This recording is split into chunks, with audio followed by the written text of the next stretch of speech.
নমস্কার। নতুন দিগন্তের একটি নতুন ভিডিওতে আপনাদের সবাইকে সুস্বাগতম। আমার আজকের রেসিপি গন্ধরাজ পোলাও। পোলাও বানাবার জন্য আমি 1 কাপ গোবিন্দভোগ চাল নিয়েছি। চালটাকে খুব ভালো করে ধুয়ে আধা ঘন্টা ভিজিয়ে রেখেছিলাম।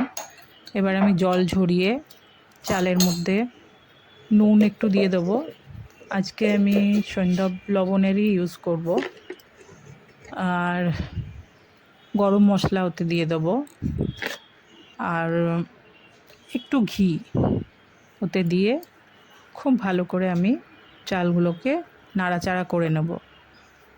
পুরো ঘি আর গরম মশলার গন্ধ যেন এখানে মিলেমিশে একদম একাকার হয়ে যায়। খুব ভালো করে নেড়ে নেব। এখানে ওই মিলেমিশে যে একাকারের কথা বলেছি না, ওই মিলেমিশে একাকার করার প্রক্রিয়াই চলছে। আর আপনারা চাইলে এই ম্যারিনেশনটা বেশ খানিকক্ষণ রেখে দিতে পারেন, তারপরে পোলাওটা বানাতে পারেন। আমি 2-5 মিনিট রেখেছিলাম। এদিকে আমি কড়া গরম হতে দিয়েছি, খুব ভালো করে মেখে নিচ্ছি। আর কড়া গরম করে আমি ওতে একটুখানি ঘি দিয়ে দেব। ঘি, তেজপাতা, এলাচ আর একটা শুকনো লঙ্কা। ঘিয়ে যদি কারো রেস্ট্রিকশান থাকে তাহলে সাদা তেল দিয়েও অনেকে বানাতে পারেন। সাদা তেল দিলেও এখানে যথেষ্ট এটা সুস্বাদু হবে, যেহেতু এখানে মেন ফ্লেভারটা আনবে গন্ধরাজ লেবুর পাতাটা, সেহেতু আমি খুব ভালো করে নাড়াচাড়া করে নিচ্ছি। তেজপাতা, শুকনো লঙ্কা আর এলাচটাকে এবার আমি চালটা ছেড়ে দিলাম। কালকে যেহেতু একাদশী ছিল, আজ পারণে আমার কৃষ্ণ ভগবানকে একটুখানি ভোগ দেওয়া হয়, তাই এই আয়োজন।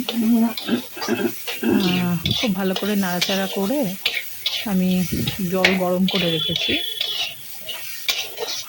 জলটা খুব ফুটন্ত জল পোলাওয়ে কখনোই দেবেন না, তাহলে কিন্তু পোলাও নষ্ট হয়ে যাবে। হাত সহা গরম, ঈষদ উষ্ণও বলবো না, ঈষদ উষ্ণতেও একটা ঠান্ডা ভাব থাকে। ওই জন্য আমি হাত সহা, মানে আপনার হাতটা যে জলটা সহ্য করতে পারবে সেরকম জল আপনি অ্যাপ্লাই করবেন। আমি ভেজানো কিশমিশগুলো দিয়ে দিলাম। পোলাওয়ের ক্ষেত্রে কিশমিশটা ভীষণ সুটেবল, কেননা কিশমিশে পোলাওয়ের যে মিষ্টতা, পোলাও মিষ্টি মিষ্টি একটা ভাব আছে, সেই মিষ্ট ভাবটাকে কিশমিশ আরও ইনহ্যান্স করে। ওই জন্য আপনি কাজু ইউজ করুন না করুন, কিন্তু অ্যাটলিস্ট কিশমিশটা অবশ্যই ব্যবহার করবেন। আমি কিশমিশটা দিয়ে খুব ভালো করে নেড়ে চেড়ে নিচ্ছি। এবার আমি 2 কাপ গরম জল এতে দিয়ে দেব। জলের ব্যাপারটা একটু খেয়াল করবেন, কেননা এখানে জলের যে টেম্পারেচার সেটার উপরও পোলাওয়ের ঝরঝরে হওয়াটা প্রচণ্ড নির্ভর করবে। আমি 2 কাপ দিলাম, 2 কাপ হাতসহা গরম জল।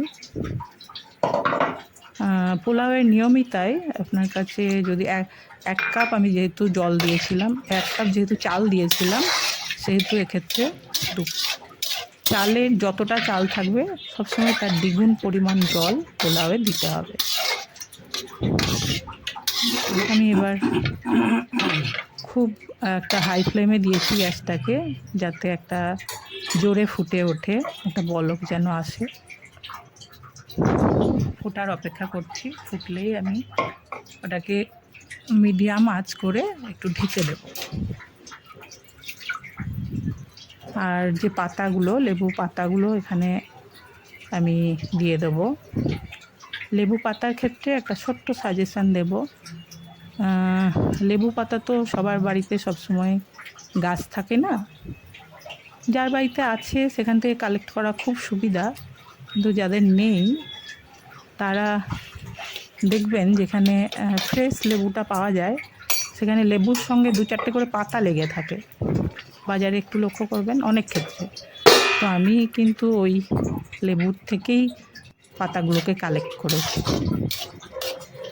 একবার ঢাকা দিয়ে খুলে আমি একবার চেক করে নিচ্ছি তলায় যেন লেগে না যায় কখনোই।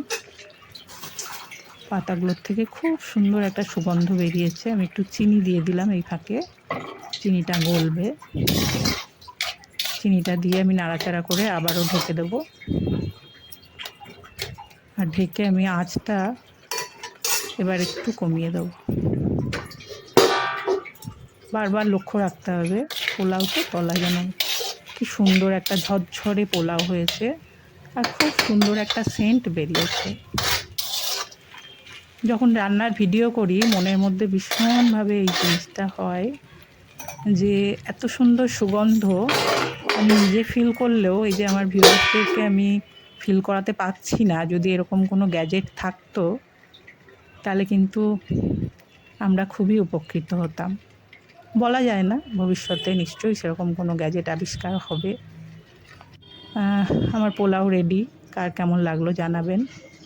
নমস্কার, থ্যাংক ইউ।